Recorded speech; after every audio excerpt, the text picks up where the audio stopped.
Hi, I'm Natalie Jill, fat loss expert turned high performance coach. When odds are stacked against us, how do we shift and create everything from nothing? How do we level up when we aren't feeling it yet or we've had a big setback? On this podcast, I'll be talking to some of the most inspiring and courageous men and women on this planet who at their worst learned how to achieve success greater than they ever dreamed possible, leveling up and creating everything from nothing. Saying that Daniel had a rough childhood would be an understatement. You see, Daniel grew up in a very abusive and violent home. He never understood how to fix things, and he was constantly being beat up and verbally abused by his dad. Before Daniel was even 10 years old, him and his brother watched as his dad stabbed his mother with a knife multiple times, leaving her for dead, and then took off. His mom, after she healed, entered one abusive relationship after the next. And at age 12, Daniel began dealing prescription drugs at school. At age 14, he was arrested and in a lot of legal trouble. He didn't care because he felt no one cared about him. He became great at making money, but not always legally. And after getting caught robbing a Wal Mart, he was thrown in jail. But this is exactly what changed his life.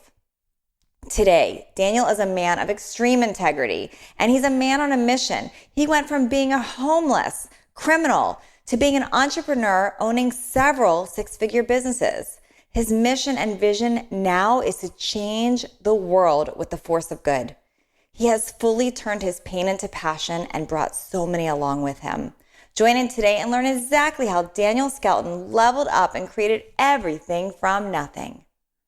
Today on Leveling Up, I've got a new friend of mine. I've got Daniel Skelton here, who I just recently met when I was speaking. And I was so intrigued and fascinated by his story. Like, it was one of those, I stopped in my tracks. I'm like, wait, what? What happened when you were a kid? And you did what?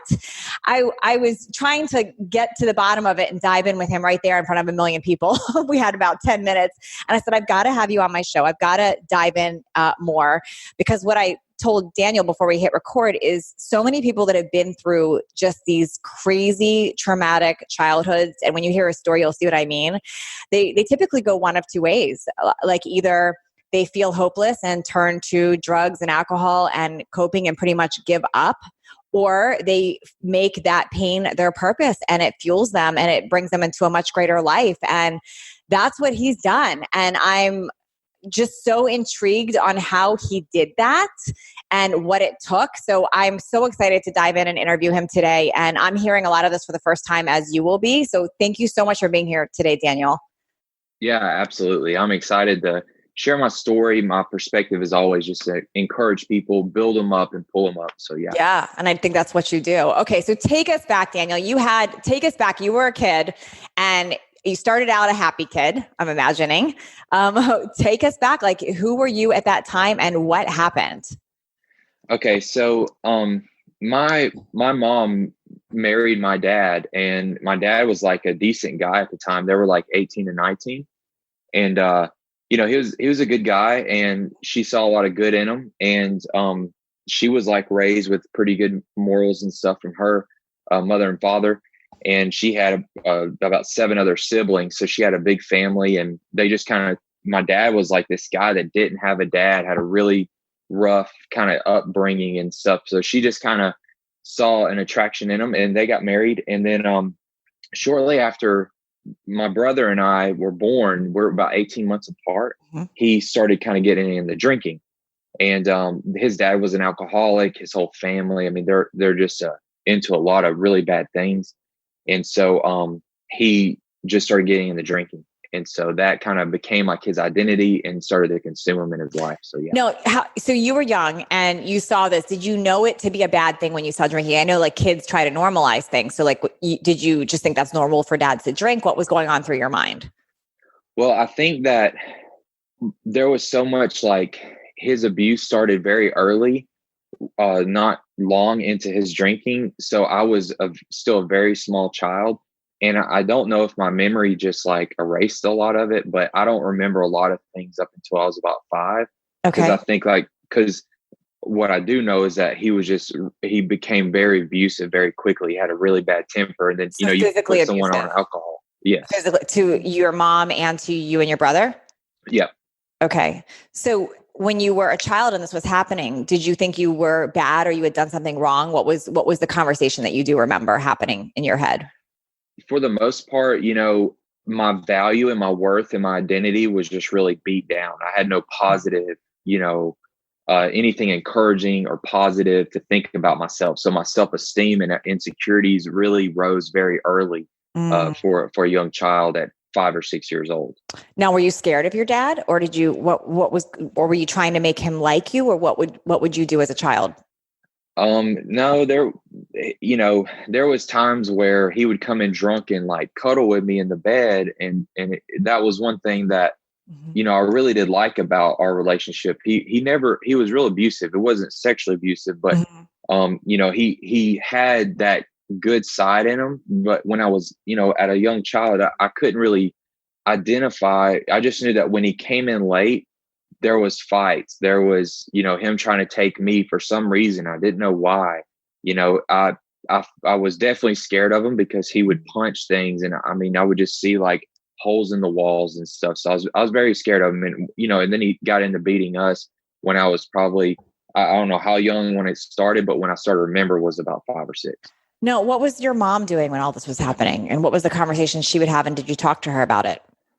I think over a period of time, and yes, we have talked about it now, and I've done a lot of research with the psychological, uh, you know, things that happen behind abuse. But so over a period of time, I believe that her confidence, her identity, her worth was just getting beat down because he was always verbally abusive, mentally, where it was taking a toll on her that and eventually where abuse is, you can't have relationships. So people had to start separating. Any positive influence she had in her life was drove out. So she had nobody except for my dad to influence it. So she wouldn't talk to you about it. She wouldn't say like dad's angry, or she just kind of ignored it with you? Yeah, she definitely would just try to keep a positive attitude with us. So she tried to stay away from having those conversations with us, even though it was kind of a normal to us. We just thought it was kind of normal. Yeah, yeah. Gosh, how scary though for two little kids. Now, did you and your brother try to comfort each other? Was he younger or older than you? He was older, so Okay. he's 18 months older. I think for the most part, he just became a really bad bully. Mm. He was kind of taking on what my dad was doing, and I was more of the personality of like I wanted to be by myself, just like under a table, folding Yeah. my socks, Hide. like right. And but my brother, he was very like he picked on me and took out his frustrations on me. So that was pretty young. We Gosh. started fist fighting pretty Yeah. young, about 7 years old. We were fist fighting. So it must have felt very lonely. And I would imagine it was confusing because it's almost like, I think I talk to some kids that were physically abused and they spent time trying to make their parent like them or trying to do what's right. But it sounds like you almost didn't know what would make your dad happy because he would cuddle 1 minute and then beat you up the next. Is that correct?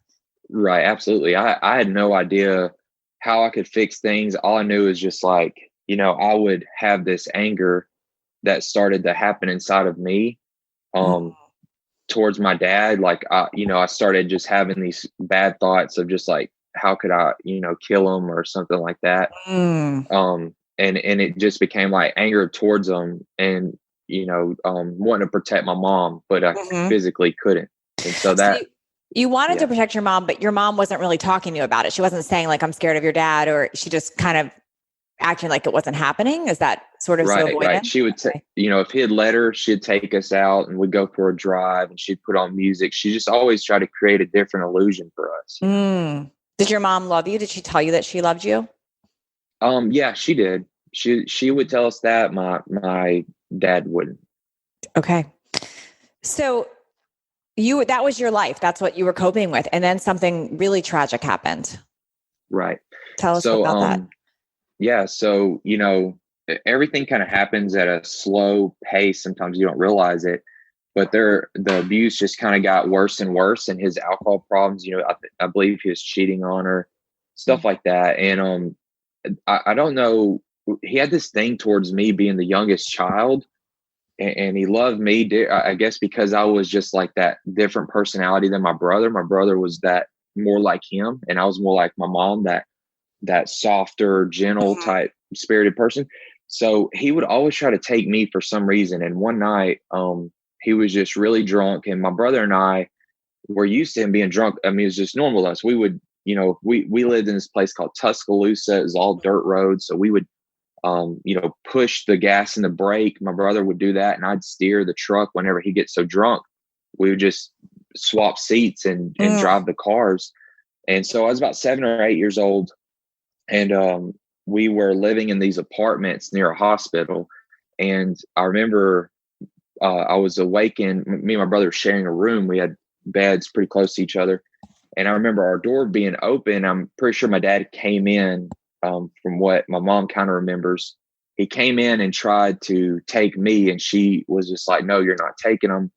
But this time he pulled out his knife. He always carried this like knife in a leather sheath or whatever on his side. He drove like 18 wheelers, or, I mean, he'd lose jobs all the time. He'd like literally sell everything for alcohol. And so we didn't have any money, very poverty driven.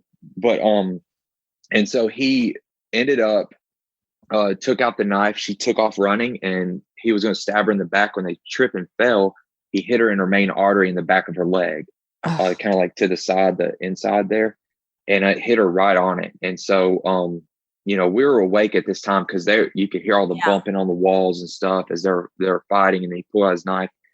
And then when he stabbed her, I don't know. I was in school, I guess, like some kind of preschool or something, but I had this plate. It was like a paper plate that I did like a pumpkin face on with construction paper. And I remember picking that up, and it was just like full of blood. And there was blood just everywhere because it hit her main artery. I mean, it was crazy bloody mess. And so she was bleeding out very quick, and my dad just takes off running. He flees, he leaves the house, the apartment. We're upstairs. Was your mom conscious? Was she screaming? She was starting to be very just slow in her speaking. Okay. And, not responding very well. So we ended up, we were very small at this time, so we couldn't like pick her up. We dragged her down the stairs, and since we knew how to drive, she had you and your 9-year-old brother at the time, because you're 7. Mm-hmm. Okay. You and your 9-year-old brother drag your mom, who's just been stabbed by your dad, and your dad takes off. So you drag her down the stairs. Yep. And I remember, and sorry if I get emotional or anything. It's not because out of like pain. No apology. These things like changed my life in a good way. Of course. But yeah, I just remember her still encouraging us, like, still saying positive things with her, like bleeding out to death, Wow. And so, anyways, so we got her in the car, and the hospital was like a mile away. So we got her to the hospital, but no one took us serious. They thought it was like 2 kids playing a prank. So you ran in, your mom's in the car, and you're saying my mom's been stabbed, and they don't believe you. Oh, wow. We pulled up to the front, and we were covered in blood, and they just thought it was like a prank because neither one of us were like crying, and so it didn't seem very dramatic. You were in shock. Absolutely. And we were kind of, I didn't cry for a long time. Like my emotions and stuff were so blocked and shut down by this time. Like this just was over the iceberg for me. Like it was just the tipping point.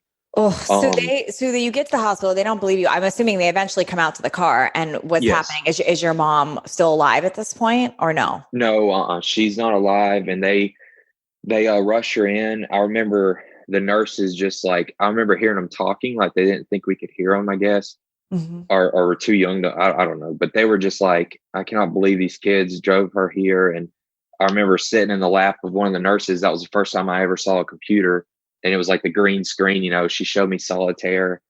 And so we were just sitting there with them while they tried to revive my mom. And I can't remember how many pints of blood she had lost, but that was the biggest thing, was the blood loss. So but they ended up reviving her and getting her back to life. Wow. Daniel, were you telling them when this happened, my dad did this, or what were you? Yes. You were doing that? Absolutely. They asked who did it to her. And, like we were very honest about it. We wasn't scared to tell on our dad, and honestly, I just didn't think about like what would happen to him. But all I knew is at the moment. You exactly. Were about- so it didn't matter to me what happened to him. Yeah. So we ended up, my mom, gets out. She doesn't want to press charges against my dad, and which is just crazy because Wait, my mom, your mom gets out. Sorry. So, because you said your mom didn't make it. She did make it or she yeah, didn't? she did make it. She Yes. did make it. Did make Yes. it. Okay. Oh, got it. Okay. I misunderstood. I thought you said she didn't make it. So No, she did. She did make it. Okay. Got it. Okay. Disconnect Yep. there. So your mom gets out, and so you're seeing this, and she's going through this at the hospital, and she doesn't want to press charges on your dad now. Okay. Right. Okay. And see, he already had some warrants on him. And so I still to this day am not sure why he went to prison, but he goes to prison. Okay. And I'm not sure if it it was wasn't for that. So you're saying, your mom didn't press charges, but the state could have pressed charges. Someone else could have pressed charges for this because you were saying, so you don't remember there being a trial or anything like that, or do you?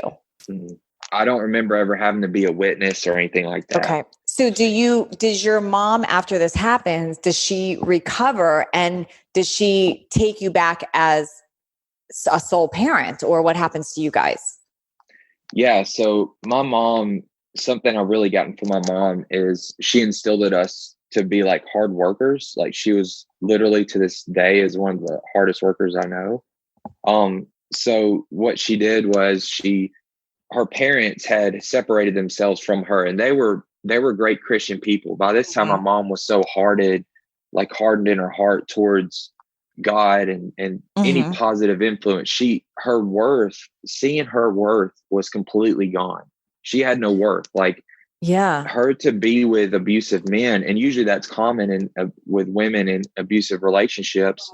Or men, it's usually seeing the worth. They think they should be punished for how they are, for some type of insecurity or, So do you think your mom didn't want to press charges because she was trying to make it go away, or was she trying to appease your dad? Like, did she want him back? What do you think was going on with her there? It's kind of hard to really know because she just wouldn't talk about that stuff. It's like even to this day, she kind of has just erased a lot of that.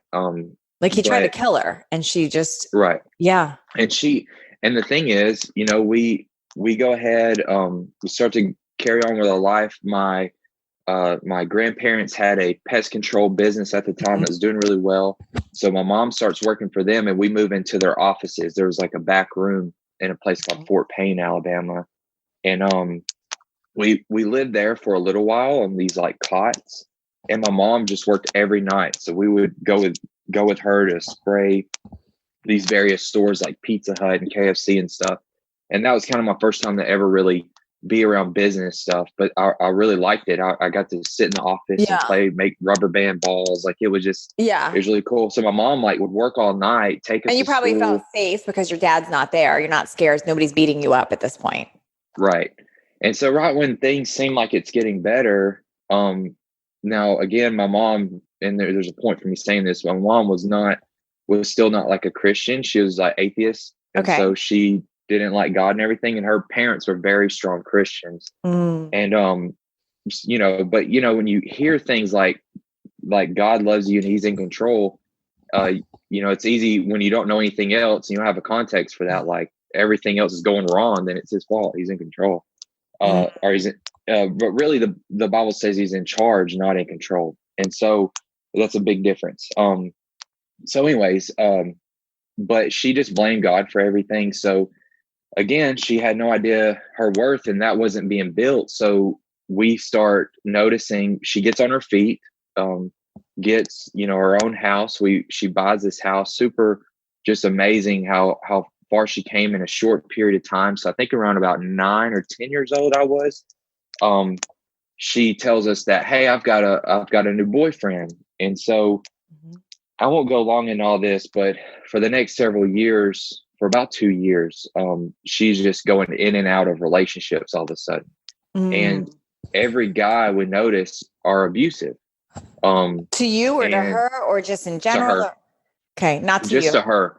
Yeah, because we, at this time, like my mom, I know she cared about us, but we just stayed out on the streets like all the time. That's all we ever did. Like I was skipping school, starting to kind of smoke and mess around with marijuana, Mm-hmm. just doing bad kid stuff like that. We were in the Escaping. projects a lot. Yeah.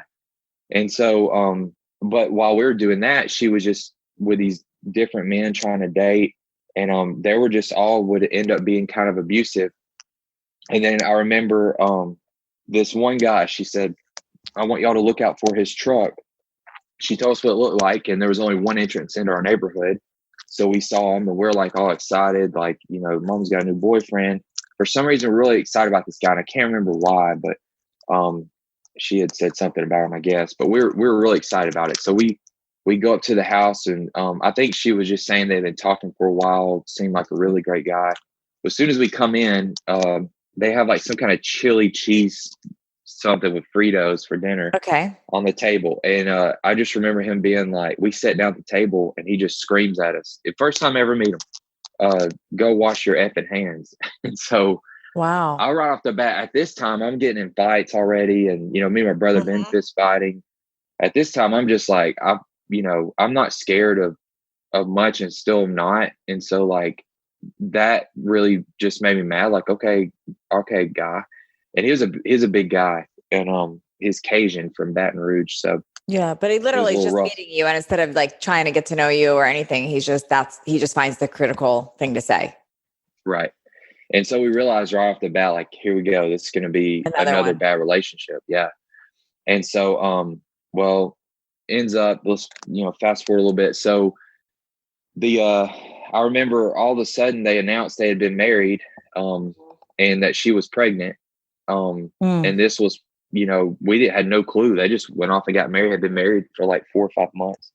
Okay. Um, and so I don't know if she's ashamed of that or what, but this guy was very, I mean, his mom would tie him up in the woods and leave him there Wow. when he was little. So this guy had major insecurities, Yeah, so he was major, majorly abused, and hurt people hurt people. yes. And so like, if we called him dad, oh my gosh, he would freak out. We only did it once. He made us write thousands of sentences every day. We stayed in our rooms all the time. He didn't like kids at all. He didn't want to, he was very grouchy. Just, we couldn't touch the TV remote. We couldn't come out of our rooms for I nothing. hear there's another baby coming on the way too, and he's already not Exactly. okay. Gosh. So, and we thought like, this is going to be bad. So I remember, I was under the table folding my laundry. That's Mhm. for some reason what I like to do when I was little. I would do it now if I wasn't so big. I'm 6'3". But anyways, I'm just kidding. But so I ended up, I was under the table folding my socks, and apparently he had told me something to do. And he's moved in with us at the time. He has a business. He bought a sheet metal company that does like roofing. They were going out of Okay. business, and he used my mom's credit and bought that. Mm. And so at this time, he's kind of starting to make us work a lot. I was about 12. I started working every weekend, every summer. Mm. He would make us skip school and go work. And so I remember I was under that table folding my laundry, and he told me to do something. I didn't do it in order. So he came and he grabbed me by my neck and choke slammed me on my bed. And I remember he walked to the kitchen. My mom was like, "Don't you do that to him. His name's Randy." And he just started cussing her and yelling at her. And I just remember something snapped. I don't Your mom's know. pregnant at the time, I'm assuming. hmm Mhm. And Uh-oh. so he was just like, something snapped in me that I did not know. Mhm. Whatever. He walked out in the garage after he cussed my mom, and that was the point where I started getting very protective. I think that's when it all really started. Like I always wanted to defend my mom, but Right. at this point, it was like, I'm gonna do it. And Okay. I hit him in the head with the shovel and knocked him out. And so that was my first like violent thing that I had done Wow. towards like a grown man. Right. So you're 12 years old. Your mom's pregnant. She's trying to defend you. He starts cussing her out. You grab a shovel and you hit him and knock him out. Mm-hmm. So you hit him and knock him out. And what's going through your mind when this happens, and what's your mom doing? when that happens? She freaks out because she's in fear of what he's going to do. She was mad at me because I'd done it. Mm-hmm. She was very protective of her relationships, and she didn't want, as bad as they were, for some reason she felt like she deserved what she was getting. Okay. And so that kind of ruled over us. And so she would let them, he had the right of way to do however he wanted to in our household. And so she was just very like, let him just run over. So she was just scared of that, what would happen. But whenever he came to, I was grounded for a very long time. He beat me pretty bad.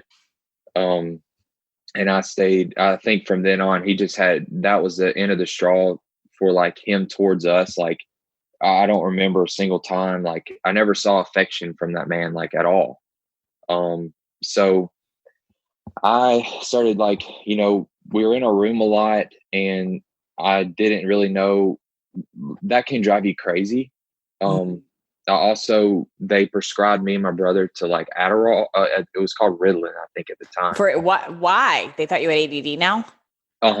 So like I wasn't doing good in school. Like I mean, mentally, I had a lot going on. I didn't. Yeah, you were depressed and had anxiety and all the things, and they're telling you need speed. So, right? Yeah. Wow, interesting. Yeah. When I was 12, I had a psychiatrist tell me that I'd either end up killing somebody or in prison by the time I was 19. So but they didn't look at what was going on in your life. Instead, that's so interesting to me.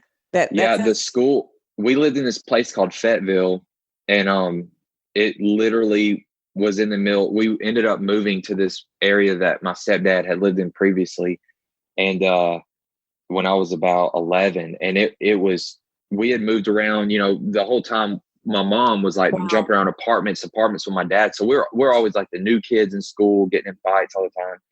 And I just hated school. Like from my grandparents, they had rental property, and they had that pest control company. I remember seeing all the guys come in and out of the offices, and they had a very successful pest control company. And I just remember thinking, like, I don't need school. Like, I'm going to do business. Yeah. That was always just what was a focus of mine.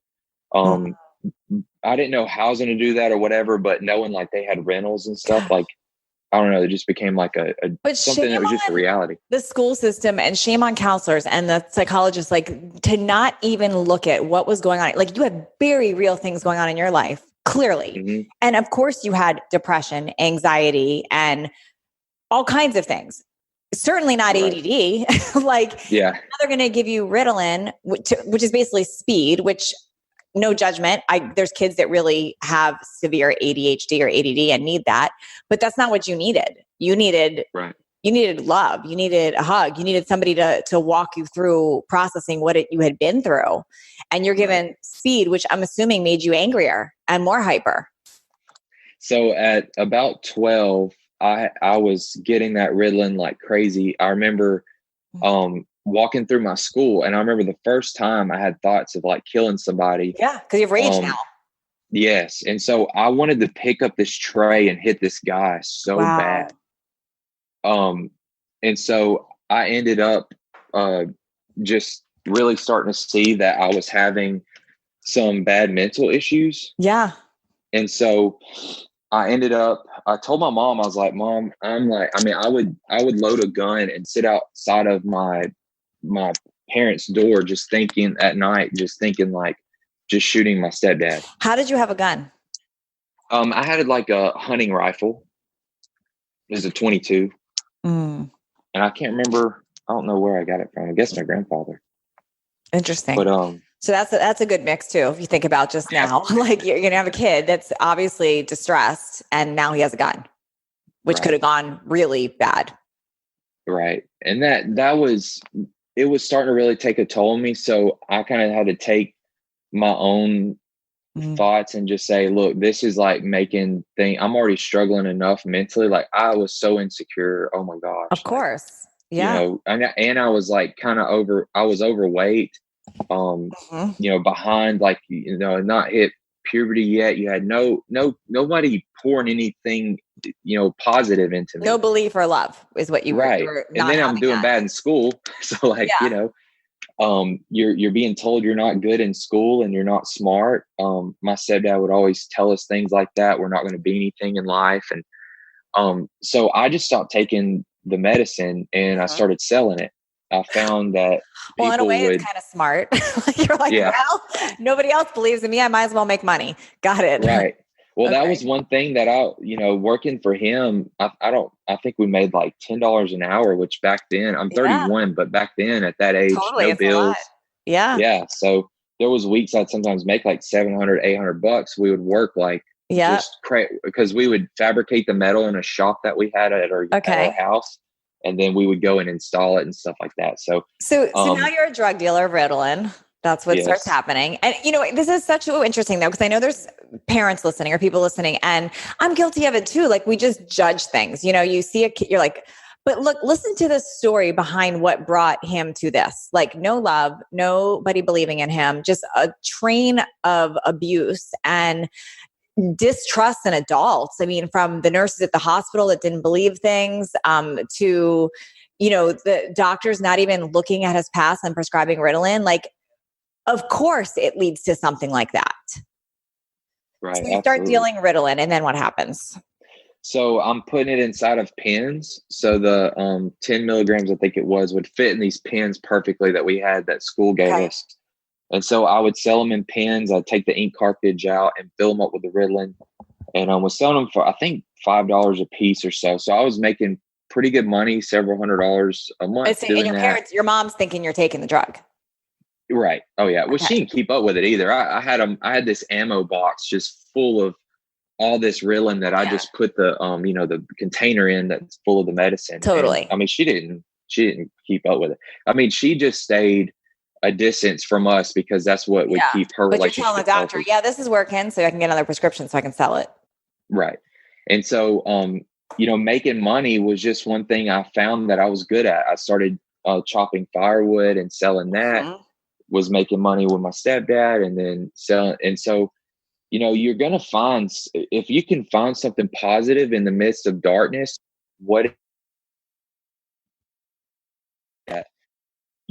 you can be influenced by heavily. And so Mhm. making money was something that I started feeling good about, right? Like I had Yeah. money at that age, like kids would just be like, what? You have all that cash in your pocket? I remember, I had this guy steal from me. See, he knew I had all that money on me. So then the school started kind of was like, why did you have that much money on you? It was over $1,000. And, here I was like 13. Yeah. And so, it started kind of going around that I was selling by this. So I started driving. I saved up. I bought my first dirt bike. And then I bought a truck at Mm. 14. Okay. My stepdad raced dirt bikes when I was little. And so he ended up letting us ride when we're grounded. He would go with us and he would push us hard. I mean, he'd punch us in our helmet. I just remember the first couple of years was really rough. And we started riding dirt bikes when I was right whenever they first met. Yeah. It's And almost like if it so, was his passion, he was okay with you, like dirt bikes or yes, working to make him money, or then he would like, mhm, so I'm assuming you associated love with that. Like, even though he never said he loved yes, you and let you call, like you're getting attention. So of course you're going right. to crave that. And I got sponsored by Kawasaki by the time Mhm. I was like 13. So I was really good at the dirt bike. So that was one thing. Like I never was good enough. I never, he never felt bad for, at that young of age riding like that. I would be Yeah. so tired, like wanting Yeah. to take a nap. And, he'd be like screaming at us, cussing us, no, wash your dirt bikes, take care. It was just always never good enough. So, Mm. but that's how I think that was mostly for me, my outlet to release like my anger and stuff. Yeah. Um, and so, and then the money thing made me feel good. So Yeah. I You had gave you that power. combination. Right. And so people in school and man, the first time a girl kind of recognized me because of what I was doing, the bad boy, starting to be that bad boy image. Um, I, I just became addicted to that. And Yeah. so, I bought that truck. It was a eight hundred You and didn't have a fifty dollar driver's truck. license yet. I How'd don't you do know. I that? know. And I was only 14. So Yeah. my stepdad would make us go and get metal all the way in Atlanta, which was about 3.5 hours from Without where a we driver's lived, license. without a driver's license. And I had a fender bender when I was 15. Wow. Going and get the metal. But anyway, so yeah, we started driving, and my brother, I remember our principal catching me. I mean, like, this is how country Yeah. and in the middle of nowhere this school is. It's K through 12, maybe like 200 people, dirt roads everywhere, not a single store for the next 30 Sure. miles, out in the middle of nowhere. So we're able to. There's like a sheriff, like, and he didn't care. He I Yeah. think drank himself and drove. So we could do whatever we want. And so I started driving to school. And then one day I went with a buddy of mine named Marcus, and me and my brother, and we went to Walmart. He was like, man, we ought to just steal some stuff. And this is the first time, like, I remember growing up thinking I'd never be a thief. I had like some kind of reality of what I didn't want to be, but the world that you're aware of the most is what you'll become. So I didn't want to be like my dad, but I started becoming like my dad. Got it. So I started, doing drugs. Had not got into cocaine yet, but I was smoking a lot of weed. Okay. And starting to drink a little bit. I was sneaking out of our house and things like that. Mm-hmm. And at about 15, we were at our hunting club. My stepdad was in this hunting club, and I remember I built this room onto the side of the camper and put like insulation in it, so I was like covered in fiberglass. I wanted to go take a shower, and it was like 1 a.m, and there was no shower there. I would have to go home, which is like 20 miles away. And he was just like, I was 15. He was like, no, you're not going anywhere. My mom had told me I could, and I like fiberglass is awful to have on you. So I was like, I'm going, and I don't care what you say. And because he raced dirt bikes and stuff, he had carpal tunnel problems, and so he took pain medication, and he was abusing it. And he I'd only see him drink like 1 or 2 beers. He was just a very mostly mentally abusive. He would tear you down very quickly with his words. And so I remember he swung at me because I told him I'm going, and I'm pretty sure he was messed up on the pills. And he swung at me, and I just instantly ducked and just hit him. And when I hit him, it knocked him down, and on these stairs, back onto some stairs. And he was just like, you're out, you're leaving. Now, prior to this, again, with Marcus, I forgot, he also, so we stole some things from Walmart, nothing big, like some CD cases. We had back then the big Tommy Hilfiger jackets with a huge front pocket on them, which were popular, and like the Paco jeans. So we could stuff all kinds of stuff in our pants. So we did that, and the adrenaline rush of that was just amazing to me. And I was like, this is great. So we came up with this grand plan to rob Walmart. So we did that and thought we were being successful. Them, like stole money from them. Okay. Yep. So we started out, we knew where all the blind spots were, where the cameras were. And so me and my brother, now I was only 14 at this time, but this is when I started really going down a bad path. We started to, we'd get in the blind spots and have a buggy load of stuff, and we'd put it all in our clothes in that blind spot, then go to the bathroom, take everything out of the packages, put them back in our clothes, stuff the packages behind the toilets that were like in the stalls, and then go put them out in these crates out behind Walmart. And so we did like several loads of that, and had a whole bunch of stuff. And then I decided to steal a BB gun handgun and use that as a real gun, which, they don't have an orange tip or anything. Yeah. Or back then they did. I don't know if they do now, but back then they didn't look very real. And so I just pulled it out on the lady in the garden center and told her to give me the money that was in the cash register. And I remember just cops came from everywhere because they were already on us. And we thought nobody was whatever. And so I remember being tackled. It's all like had no clue, just all of a sudden tackled. And so yeah, we got arrested, and I ended You're up 15. 14. I was 14 at this time. Yep. And so I was getting into some stuff like that. We ended up, so that was my first time getting in legal trouble, really. Then, just who did you call drugs. when that happened? Was it your mom? Was it your stepdad? Like, yep. My mom, because she actually dropped us off that morning at like 7 a.m. She had no clue. She was we just told her, hey, will you drop us off at Wal Mart? So she took us there. So your mom comes and bails you out of jail, basically. Yep. And so they ended up threatening to take me to, what's it called? Not like it's a school for like kids getting in trouble a lot. But I can't remember what it's called. Delinquent but anyways, school. yeah, something like that. Yeah. And so, I ended up. But you know, it's so fun. Like as I'm listening to you, it's like, and I know listeners are picking up on this. Like, it's like society tends to just throw these kids away, like put them in a box, delinquent, ADD, bad kid, learning disabled, whatever. But like, there's some real shit that's been happening in your life. Like, and what you needed was love and some help. And it's like, and we still repeat this pattern. I mean, we look the other way at these kids that are considered delinquents. Yep, absolutely. Like I never, like, having somebody tell me they love me. Like I didn't need it. I didn't think, I had these false walls. Well, yeah, you put up a wall that you didn't need it. Right. Everyone needs it. But of course, you protected yourself by saying, I don't need it. Right. And I mean, I stayed in trouble all the time in school, and I got expelled when I was. But you got attention from that. You see that? Exactly. Like that's the pattern. I was the bad kid. Right. Yeah. And so, I got expelled when I was 15. And when I hit my stepdad, he told me I couldn't come. I was out of the house. And so they were going to call the sheriff and, had that, whatever was going to happen there. But I just told him that's fine. I had a different truck at this time I bought with some 20-inch rims on it. So back then was like, you were doing big things. So, I just tell him whatever. And so I had a dirt bike and I traded it for this SUV, an Expedition. Okay. And, I'm now living in this parking lot of this old grocery store. It was like a Foodland or something. Okay. But it was part of a strip, back a long time ago, all the young kids used to just cruise strips.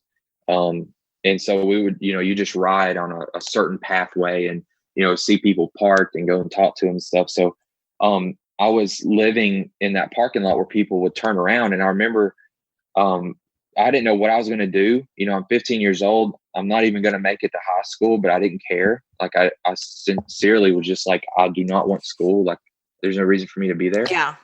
But I remember, living in my car, and I'd been living in that situation for several months. I not know, what I was going to do. I was just making a little bit of money, still selling Adderall and stuff, and met this other young guy that had like a bunch of money from his dad. He was only 16. And, we started to kind of be friends a little bit. And I remember this gentleman came up and said like, hey, what are you doing with, what's your situation? Cause he had noticed that I was living in my car. It's a very small town we were in. And this is in Sylacauga, Alabama. Okay. And so the population is like 10,000, 12,000, something like that. So very small. And, I remember this guy offering me to trade a house for my car. And so it was a very old, small 2-bedroom, 1-bath house, like 800 square feet in this old neighborhood called the Mill Village. And it was just like a rundown old neighborhood that was built back when this mill was doing very well. Okay. And it had been shut down and everything. So these houses were very old. And I remember seeing like these guys, again, I go back to my grandparents had rental property. Now I didn't know how that technically worked, but I knew like people didn't own it. They paid them money to stay there. Okay. And so I saw this investor guy. I didn't even know that term at the time. Flipping houses. There were no TV shows. Right. But I saw this guy, like he had these workers, and I'd see him go, and he had like 4 or 5 houses that they were like painting and fixing up. Okay. And then I'd see a for sale by owner sign out in the front. And so that's what I did with that house. And I made like over $20,000 on it. Wow. Like what a blessing. Like you didn't even know it's almost like that was your first like opportunity gift, really, that this guy wanted to trade you that. Right. And then I had at the same time, my friend that I'd met, he had like the coolest custom truck I'd ever, when I was living in my car, he goes, hey, you want to buy this rearview mirror? And it was like the first rearview mirrors that would go over for your car. Yeah. And it would have a camera. They were huge, and they'd like fit over your rearview mirror. Right. And I was like, man, I'm living in my car. Like, I'm not buying that from you. Yeah. And he was talking about, hey, well, we're going down to Panama City and then going down to South Florida to party. Would you like to come with us? And so I was kind of getting tied in. This kid was in a lot of bad stuff. I mean, he was a school, like had a ton of money from his dad, and was in it. That's when I got first introduced to cocaine. And so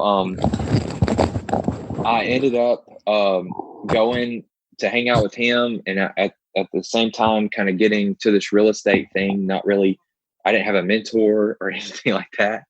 So I was wasting all of my money. But I realized like his dad owned a pressure washing company, and kind of started to mentor me, and his name's Tony. Okay. And he started kind of mentoring. He saw something in me. And I would have people say that, like, man, you know, they just, I honestly, I'm not really sure, because I was just in such a big mess back then. But anyways, so he kind of showed me like the business of what he was doing. And he said, you could do this too. So he kind of started helping me with the pressure washing and carpet cleaning. Okay. So I started a business doing that as well. And I was still kind of doing real estate, but I didn't know what I was doing. So it wasn't like a full-time thing. It just gave me a little taste of what was possible. So I started getting into like cocaine, just started getting into all kind of drugs. And so you're making partying. money, but you're still obviously wounded. So you're looking for ways to check out, I'm assuming. Right. Absolutely. So like, and I mean, I would snort a whole bunch of cocaine, and me and Blake, that buddy of mine, Blake, which was Tony's son, the owner of that business, and a couple other buddies, we would just brainstorm, honestly, out of like an entrepreneurial, we didn't think of it that way. We'd be like, how can we traffic drugs? Like, how can we make more money? Like, where his dad would make like $300 a night. And we would go clean all the, like all over the place. We traveled, pressure washing and stuff like that. And so I started my own business doing it. And I just got into partying. Like, we had a white Hummer, a white H2, a black H2, and a Cadillac Escalade. We ended up buying a new 2-story townhouse. Just all kind of, I mean, parties, like just crazy. We had cops that we would let like sleep with the girls at our parties just to keep us out of trouble. Wow. Stuff like that. And we were becoming a pretty heavily influenced in that city. We literally just, I mean, I could go through roadblocks completely drunk, and they know my nickname was Drizzle. And so, no one knew my real name, hardly. Everybody called me Drizzle.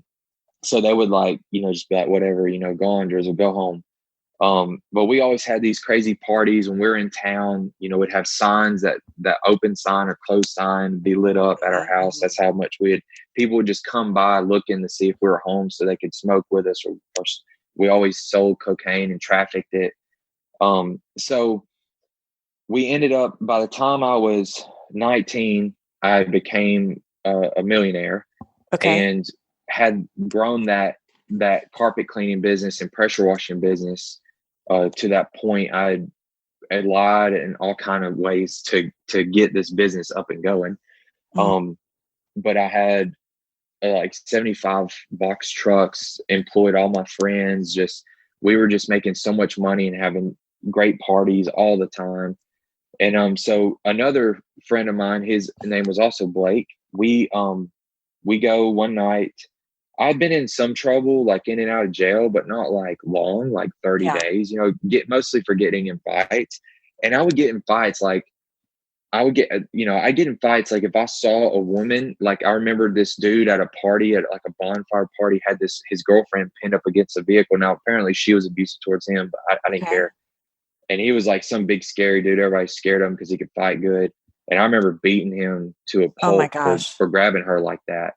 And I just had this weird anger. Like I wasn't like a prideful walk around like I'm all bad and tough, but everyone knew that, like, not to mess with me. So you're getting into fights a lot. You're super successful, but you're getting into these fights, and you're obviously coping with drugs and alcohol and whatever else. I remember I could not sleep. I had a bad problem with sleep, so I would drink like 2 bottles of NyQuil. You know, I was drinking every day, all day, like just. Yeah, the pain, like, I don't know, the pain was definitely something and really for unforgiveness, like just blaming my mom for a lot of stuff, and my dad. Like man, but I had this weird persona where I was just like, I was still encouraging people, but just in the bad stuff. You know what I mean? Like, Yeah. Yeah. So I would like you just, had, it's so interesting because I've interviewed so many people that were not your exact story, obviously, but maybe criminal background or whatever it is. And it's interesting because the same skills that make someone a super successful entrepreneur also make them a successful criminal. So it's just like, where's that directed? Where's that directed? I've interviewed people whose, their parents are in jail for being a con artist, and here they're this amazing entrepreneur. So it's like the same skill set, just used very different.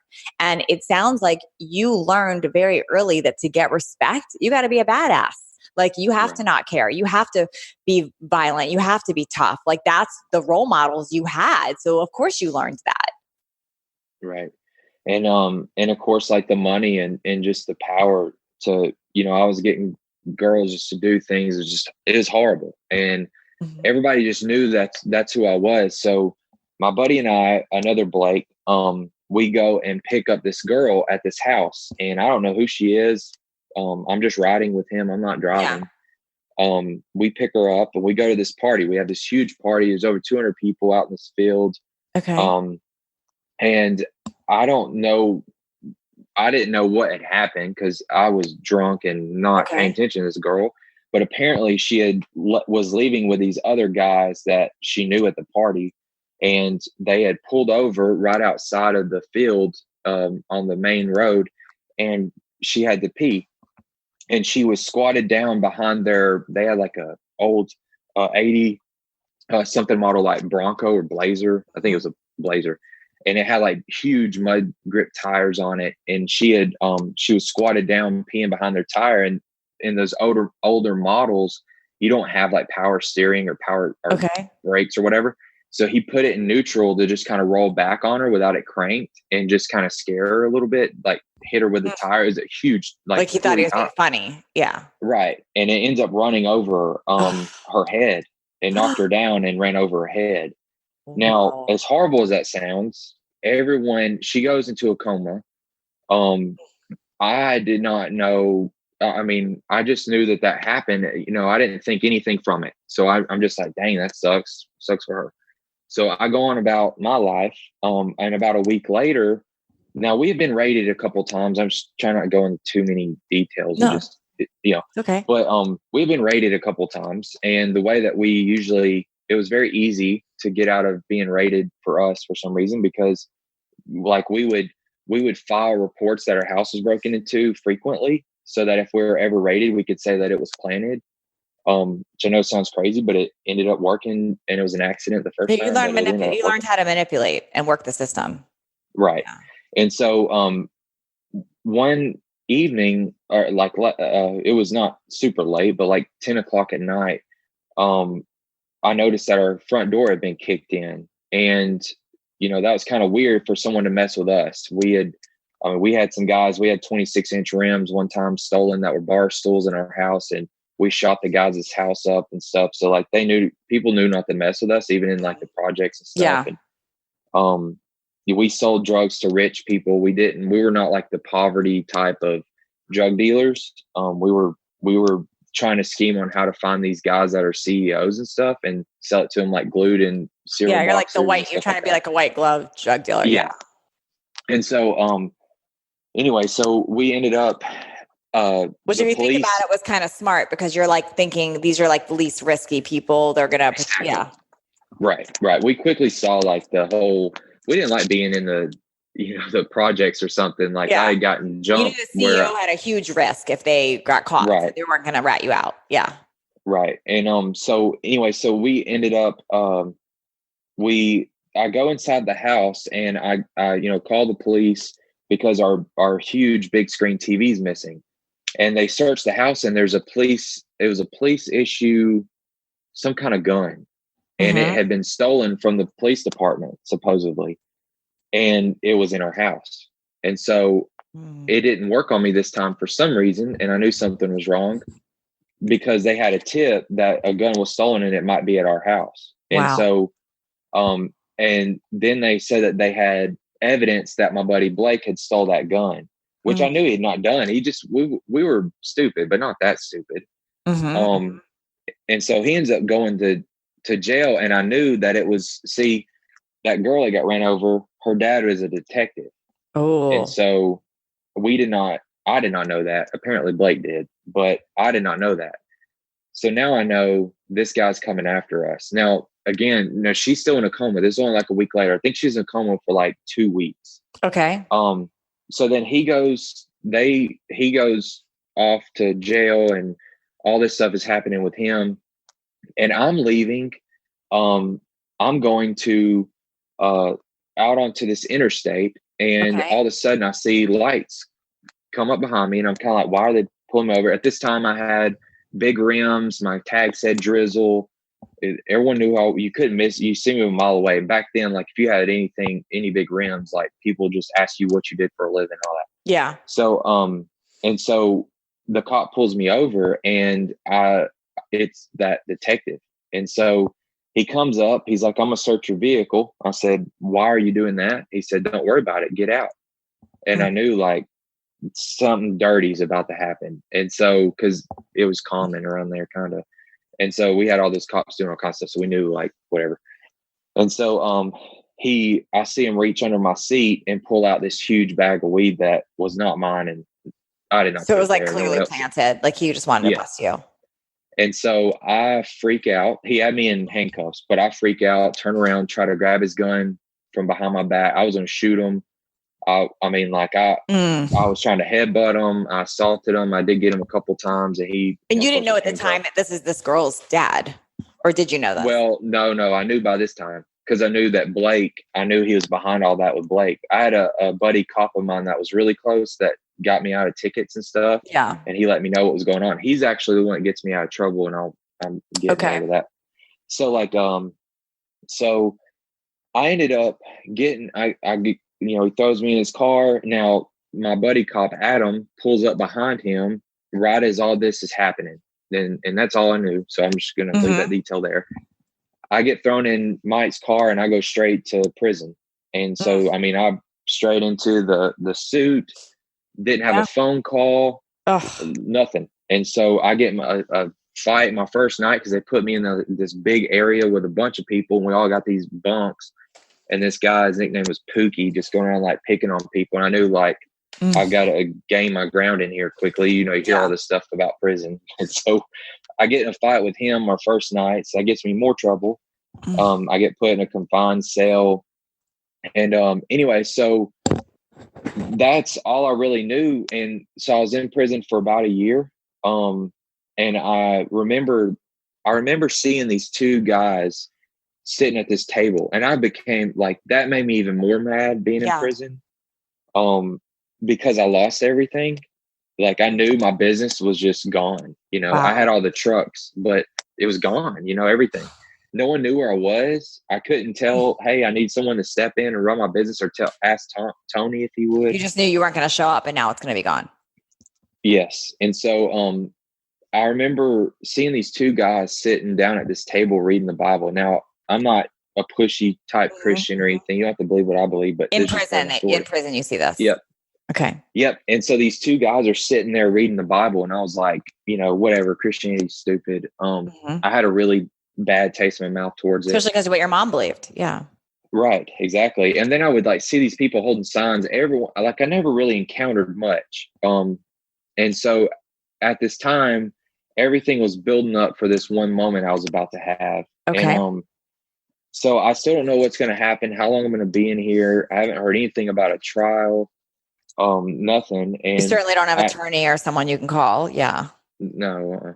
And so I was looking out this window, and I remember hearing like a voice audibly tell me, I'm going to change you and take you to the nations. And I remember, I just got chills. Yeah, and I just got emotional. So I remember I only had 2 other instances where I felt the same feeling. And one night we're leaving this club, and I was probably like 17. I had not talked to my grandparents since I'd gotten kicked out. I was totally disconnected from my family. I hadn't talked to my mom in years.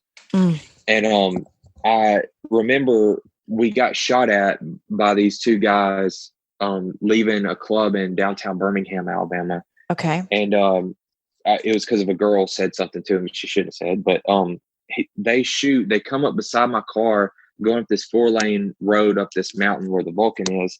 And this guy like reaches out of the passenger side over his roof and just fires an entire clip into my car.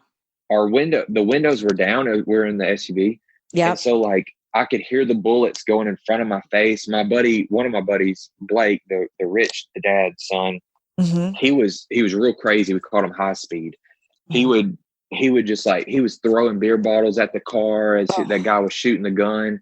I mean, just like, and I was high on ecstasy, all kind of stuff. And I remember this weird thought on our way home, like, you know, because after that we had about an hour drive back to where we lived, and I was drunk and everything. And I remember just having this weird thoughts, like 3 a.m, like I need to go see my grandmother right now, which is weird. And so I drop everybody off at the house, all the girls and the guys. There's like 9 of us in the car. Okay. And I go down to where my grandmother lives. It's like 45 minutes away. I get there, you know, sun's just coming up. Yep. I don't even make it to her front door. And she opens up her door and says, I've been praying for you all night. Wow. And she has a piece of cloth in her hand. And I didn't know what all that meant. At the time, I was just like, this is stupid. Yeah. But I just remember. But you remember like, that happening. Yeah. And then I had another moment where a girl that would strip at our party, she was like my best friend. We never did anything with each other or nothing, but she was just like that person. And I remember all of a sudden it was weird. She was doing her thing, and all of a sudden she just grabs her stuff and takes out the door at our party. And I didn't hear from her for like 2 hours of a text. I'm like, what's up with you? Mm-hmm. And she comes back about 2 hours later and asked me to come out to her car. She wouldn't come in. Okay. And I did. And she said, I got convicted because I know this isn't who I'm called to be. Wow. And she's like, but I wanted to come back and tell you bye. And that, you know, God wants me to tell you, look at how much you're doing for darkness and what kind of leader you are in the darkness and what you could do if you're in light. And so at the time I cussed her out and told her, I don't care. Like, you're like, you know, thinking whatever. She's crazy at the time. Yeah. Cause you weren't there yet. But all this hit me when I heard that in prison. Like it all hit me that something was real, and it was something that was, I knew that there had to be some other way of being good, you know, like what was good to me, what I was doing was good, but I was starting to really my eyes were being open to like the bad fruit that it was producing in my life and hurting other people. And so, I remember all of a sudden, that my buddy cop, the buddy cop of mine, his camera picked up that Mike detective putting those drugs in my car, and he finds that. He goes back and looks at everything because he hears that I'm still in there, no trial. Like he don't know how Mike's pulled these strings, and so he goes back and he starts researching the case himself. And if it wasn't for him, you know, I don't know, but he ends up finding the evidence, and I have a felony against me, of course, and so MySpace was a big thing back then. So I got out. I get released, and it's on a Wednesday. And I remember having a message in there from a girl that told me she was a Christian at a party. I was trying to hook up with her, and I cussed her out. But because I was becoming abusive too in my own life, becoming just like my dad. And so I ended up going to church. She invited me to church. She said, I heard you were in prison and you were getting out today. And there was a lot of people in the community that wanted to back me up, all my friends. I had a lot of influence. So like a lot of people, you know, having the money and everything I had. And there was a lot of people that I thought, you know, were on my side, and everybody was just looking forward to that. Well, she was the only one that, you know, I'd never been invited to church. So that was, I was like, okay, I'll go. And so I didn't know how you get saved or whatever. I didn't know anything about all that. So I never read the Bible. So I think I got saved in prison, but I ended up just knowing that whatever this is, like, I want to see what it's about. And I know that if it says it's going to change me and help the world, like, that's what I want to do. And so, I get saved, like, go through all this stuff, and I get saved that night, which had its good and bad things with my friends and my drug partners and stuff like that. Some of them thought I'd turn my loyalty because everything's built up this false sense of loyalty. Um, I just said, you know what, I've got to do something different. Now here, with Christianity or whatever, now my slate's clean, but like, I don't know who I am. like, Yeah. like I feel this sense of like, I have a new start, but I have no clue. Like, why do I even dress the way I dress? Why do I have diamond earrings in my ears? Like, why do I wear a flat bill? And So now you're starting to look at everything. Like, what am I here for? Who am I? And so you're feeling forgiven and like this new sense of awareness, but you're trying to figure out who you are now. Right. Wow. And I need to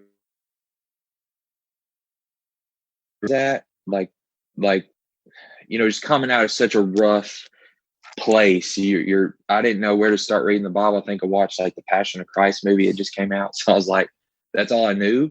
But I knew that something was different. And I didn't want to just sit in a church and like read a Bible or something. Yep. So I heard they were going on a mission trip. I didn't know what that was, but I knew what I'd heard was going to the nations.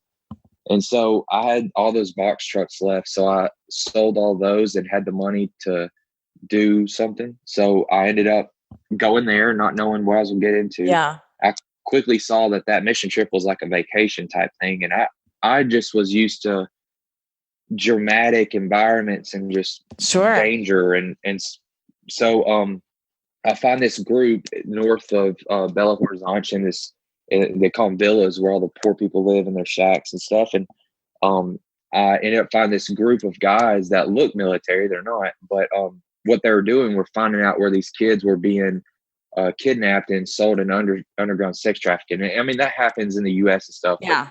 This was like straight up. I mean, I ran into a 7-year-old girl that couldn't even talk because her dad was allowed to break her in. Like, wow, that kind of stuff. And you can see how what I'd been through, that sense of protection that I had, it was like a burden I had to protect people. Like, I would give my life for that. Like, my wife knows that about me now. Like, I am somebody that I'll give my life for what I believe. And I've been tested in that. That's not something you just say, but anyway, so I ended up, going to Brazil and doing that. And that was extremely dangerous. I got held at gunpoint, twice, got stabbed, in my shoulder. I got a scar still from that. We were going in at night, find out where these little girls, mostly girls, but where they were, and we would kick in the door, and whatever we encountered, we would get the kid out. So I did that for about a year. But at this time, like, I still didn't have an identity. I didn't know, if you asked me anything about myself, like, I was blocking all that. I didn't have to think about any of that, just doing this. And so I had this dream one night that I believe was from God, that I was supposed to move back to Alabama at this place called Florence. And I didn't know why, but I was cleaning my pressure washing business and carpet cleaning business. I cleaned all the Carmike theaters across the United States. And so I knew that there was a theater here that I had cleaned, and I ended up coming here. And I found this really great church through some more dreams and all this other stuff. God was it was so strange because I didn't know the word very well still, but things were just happening. And so I ended up for 3 years. I didn't do anything with business. I actually kind of started to think business was bad, because that's kind of a weird Christian thing that sometimes we do. And so I ended up sleeping on a blanket in our church on the floor for about 3 years, and going through, this was a very radical church that took young people, all kind of drug addicts and stuff went there, and just really, what's your identity, pulling gold out of people. But first, it's what you needed at the time though. That's what you were searching. So it's what you needed. Exactly. And that's what they were good at. Like, I didn't have a job. And I mean, that was hard for me. I've been on my own since I was like 15, making my own money since I was like 12, and here I am, no money, nothing to show in my life, and no one believing in me. Right. So that's really hard when you have nobody that believes in you. Yeah. And I thought it was extremely hard, harder than most things I'd been through. Like, it might have even been the hardest because I didn't know anybody. I didn't know why I was here. it took a while for all that stuff to start to sink in. Who am I? And, for me, it was the Christianity part. Cause I mean, I know plenty of business people that are not Christians that read the Bible just for business stuff. Yeah. Ways to be nice, ways to be this and that. Like but for me, I was really taking that serious in my heart as this is something I can be whoever, and that should be good. Wow. What is it going to take to produce good fruit in my life where it's helping people? Because you're either building people up or you're tearing people down. What a journey. I mean, it's just amazing that like everything you went through got you to that point, and then you were open to receiving. And I'm assuming you feel very fortunate and lucky that found you. Yeah, for sure. After that 3 years, the Lord started putting back on my heart to get into real estate. So I ended up, knew that I would do real estate to free up my time to help people. I wanted to feed the homeless, and all this stuff was happening with me that I started because I didn't feel bad for the homeless before this, because I came from being homeless. I just thought it was a big excuse for most people. And there's some truth to that, but anyways, I just didn't care for some things, and I just wanted to be free. If there was an ounce of anything, like I didn't have to talk to my dad. I just needed to truly forgive.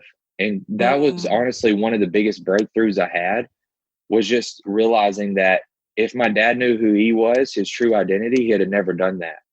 If people have hurt me in my life, if they knew who they really were and who they were created to be, they'd have never done that. That's amazing. So that helped me see things like I can't blame them for that. You changed your lens, and that's what people don't see, is that forgiveness is for you, not for them. And exactly, you're changing your lens of how you looked at everybody through that. Right. And now the world I'm aware of is becoming this positive person, this positive influence, somebody that can take all the bad things that happened to me and make it a positive and help people. So you turned your pain into purpose big time. Right. So I ended up getting into real estate again. This time had a mentor and started becoming a big believer in that. And so I ended up I was doing more deals in this market, which I currently live. I was doing about 63 deals a year, which was more than any investor had ever done here. And just started doing that, buying rental property, just trying to create financial freedom. And then back then, Facebook had just started kind of turning into like targeting. You could do targeting and boost posts, and you could target people going through divorce. And so that's how I was finding a lot of my deals, because no other entrepreneurs were just thinking about that. They were older. And and I was young, I was 20, I don't know, 23, 24. Okay. And so I started getting back into business, and now, I'm president over some stuff with Salvation Army, and that's incredible. I travel, I was in Guatemala recently, and I do a lot of stuff in the community. And my wife, I've got 2 kids now. And you broke the pattern. You broke the pattern. Yep. And my brother did too. So the crazy thing is, when I got saved, a ton of people got saved. They thought that because I was a leader of so many people, like if Drizzle changed, that just like opened their eyes to something that could be real. And so I ended up leading my brother to Christ, my mom to Christ, my stepdad. So when they have my sister, it actually did something to him. Like it was a girl, and for some reason he was a little bit nicer. And I remember he talked to my mom one more time. This was after everybody was coming. I got saved when I was 19. When I was in prison, I got out, I was about 19. So there was a couple of months there where everything started coming together, and he cussed my mom, and she called my brother crying. And my brother drove there and told him to come outside. He was going to beat him up. And I remember that being the last time. It was like my dad's eyes was open, because he knew that we had all got saved. My mom started going to church. It was a little different.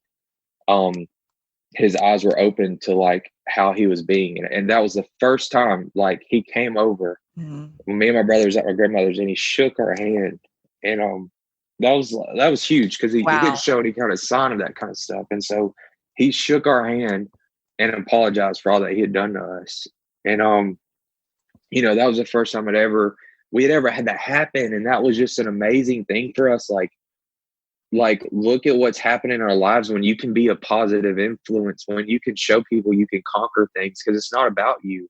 You need to take care of yourself. You need to be, that's why it's so important to take care of yourself so you can be better for other people. But the main purpose is to be a light to people and help influence culture and be a cultural architect for the positive. And so it's going to help other people. It may not be for everybody, but it's going to plant seeds in people where they can overcome in their life as well and speak that to them as well, because they see your life. It doesn't matter if you've been through something bad. It doesn't mean it all has to be bad. But when they see someone's drive and someone that is also encouraging, pulling other people up with them, because I'm like that with everything. If I'm doing something, I'm always putting it in a context to help someone else. I'm not just trying to share whatever and how I'm successful in businesses and my Facebook ads agency and all this stuff. Like, Yeah. At the end of your life, you want to look at the legacy you're leaving and is it impacting generations to come, Totally. Oh my God. It's just so incredible. So now you're obviously you're a believer. It changed your life. You've changed others' lives because of it. You spend a lot of time giving back and volunteering and helping. When I asked you at the beginning of the show, like, what do you do when someone says, what do you do now? Obviously there's so many parts of your personality and what you do. Where is your main business? You said you're a serial entrepreneur, but what is your main business and what is your vision behind that now? Yeah. So I have biz marketing agency. I have 8 people on our team. And we do Facebook ads for businesses. So, we're in different niches, but our overall mission and our vision, because you have to have a clear mission to reach your vision. Yeah. That's why you'll wander to and fro before you perish. So having a clear mission and clear vision is a big part of what we do to help other businesses, other people that are truly trying to grow as a business so that they can help influence in a positive way. We've literally turned clients away that are just like out to cutthroat people and run a shady business. Yeah. So we're very careful with that, but we love to partner with businesses through, Facebook ad results based ads that helps increase the revenue, because, money is a huge factor in what we do, right? You can't help. I've never seen not many broke people help people. So, money is a tool and it just depends on how you look at it. And so people with the right money can be a great influence. So that's the type of thing that we do for businesses, is run these ads and, just see them be successful. And so. That's incredible. It's incredible. I do have a question that I ask everybody that's on my show, and I have a feeling I know your answer to this now, but now I'm curious. So if somebody's listening right now and they're in their own personal rock bottom, I mean, maybe they're in their abusive relationship, like your mom was. Maybe they are dealing with their own legal issues. Maybe they're just in their own personal financial rock bottom or relationship or whatever that is to them. If they're feeling that, and they're feeling like that hopeless that you've been many times, and you were to give them some advice on what they can do to level up and create everything from nothing, what would you tell them?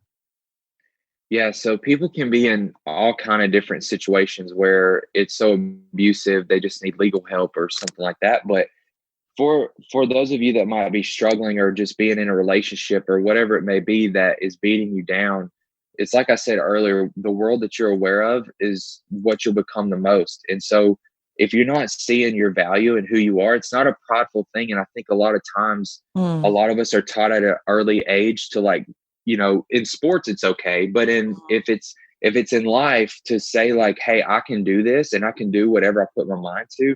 A lot of times we have a false sense of humility. It's false humility that says that, well, I can't be all whatever, because I'm telling you, it's going to take you speaking things, even though you don't feel like it. It's going to take believing things about yourself, even though you don't feel like it. And until you declare those things and speak it over yourself to where your mindset starts to change and line up with that, women, men, women have been suppressed for so long. So especially women, you are powerful and what you say can influence cultures. And so you have to see that it starts with you to speak that over your life and not make your molehills mountains. Because if you pay attention to that, that's what's it's going to happen. It's going to turn your molehills into mountains, your small little issues into these huge mountains when you can be powerful and overcome them. But it's going to start by doing things that don't feel right. It might feel like you're lying. Like, I'm not a positive person though. All I look at is bad things. If you speak it enough and believe it enough over yourself, everything else will start to line up. You just can't give up on that, because then you're going to be like, well, if I'm saying that I'm positive, then why am I watching this negative stuff? Why am I feeding myself being around this group of people? So I think it all starts with verbally speaking and declaring over your mindset and your heart. And when you get those two to line up with what you're truly meant to be, and you may have to go on a journey. What does that look like? Who are you? And what is that? Find that positive thing that you can relate to, that you say your soul leaps at that when you hear it, and identify yourself with it. Gosh, that's so good. That's so good.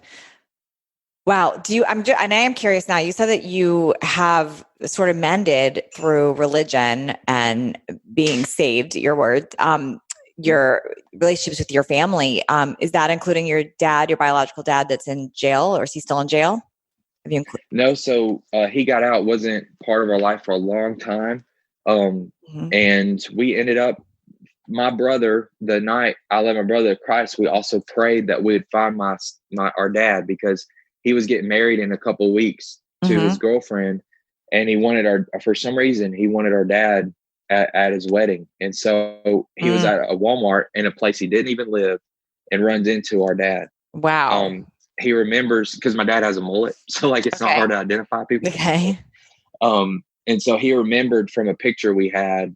My dad still looked the same. He's a small guy. I'm 6'3", but my dad's small. Still looked the same. And so he came to our wedding. He thought we were going to throw him in jail for some. I think there's no telling what he's into, because he lives on a mountain off the land. He has no power. He lives in a shed. We've seen him a couple times. This past Thanksgiving, he had pancreatitis, or has it, from drinking. So he drinks from sun up to sundown. He rolls his own cigarettes, smokes real bad. He's bad health. But have you ever cleared with him, or has he ever acknowledged how he was to you as a father? Yep. And so we've now, as far as how he was, he knew that he wished he would have been there more. Okay. But as far as like, his whole family are a little bit crazy. And I don't mean this in any kind of negative way or disrespect towards them. Like, it's just kind of the reality. Like, our relationship mended in a positive way, but it's not, I don't think, he's now got some mental issues. He thought we tried to get him thrown in jail. He was in the hospital last Thanksgiving. Just kind of a little bit, like his sisters tell him that my mom took, they're really, a lot of mental issues. Yeah. So, we've had great positive conversations, told each other we love each other. Right now he won't speak to us, but it doesn't hurt me more, because you see that he's mentally ill. It's more that. Right. Yeah. It's further than like, he doesn't have a lot of control right now with what's going on.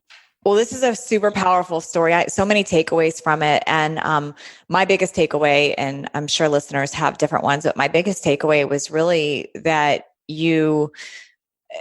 how much we judge people. Like we would judge a kid, we would look at you like a delinquent, all those things that you walked through, but like, look what that came from.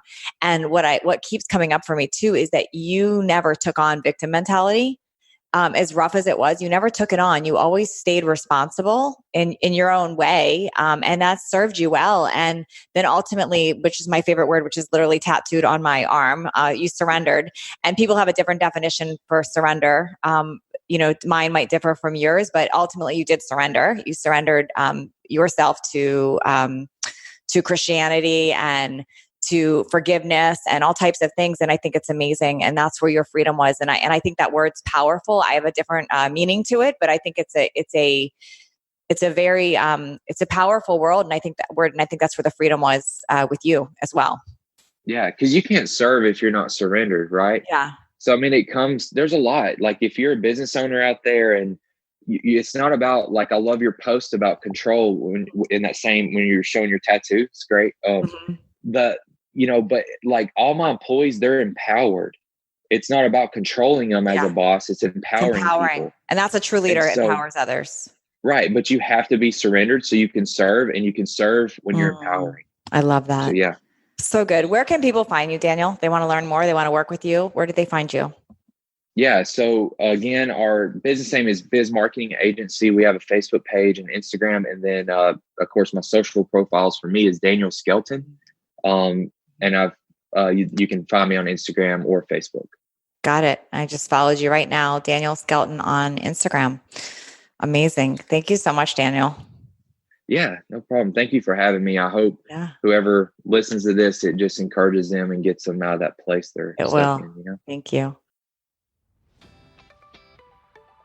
Thanks for leveling up with us today. Please share this episode if you found it helpful so others can join in. And don't forget to hit that subscribe so you don't miss out on future shows. And if you would leave me a 5-star review, I appreciate those so much. I read all of them, and it's how I know that I'm giving you information that you find valuable. And come interact with me over on Instagram at Natalie Jill Fit. I read all the direct messages and comments over there. Make it a great day, creating everything from nothing.